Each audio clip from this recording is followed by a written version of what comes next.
Hi అందరికీ ఎలా ఉన్నారు? ఈరోజు మార్నింగ్ అయితే నేను ఈరోజు లంచ్లోకి బీరకాయ కర్రీ చేశాను. ఆ స్టైల్లో చేశానండి. ముందుగా తాలింపు వేసుకొని అందులో తాలింపు గింజల ఐటమ్స్ అన్నీ వేసుకొని అవి మగ్గాక ఆనియన్స్ వేసుకొని ఆనియన్స్ మగ్గడానికి కొంచెం సాల్ట్ వేస్తే మగ్గిపోతాయి.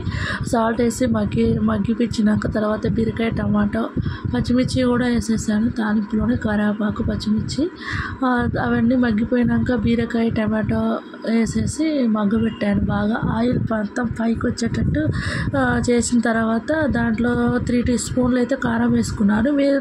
మీ రుచికి తగ్గంత కారం వేసుకోండి.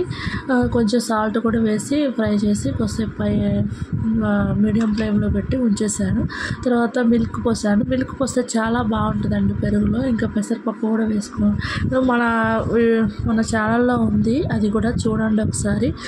ఇలా మిల్క్ వేసేసి ఒకసారి మంచిగా తిప్పి కలబెట్టేసి ఇంకా మూత పెట్టి 5 మినిట్స్ అయినాక మంచిగా నూనె పైకి వచ్చేస్తుంది కదా, అప్పుడు దాంట్లో కొంచెం కొత్తిమీర వేసుకొని ఇంకా 5 మినిట్స్ నుంచి స్టవ్ ఆఫ్ చేసుకోవడం అండి.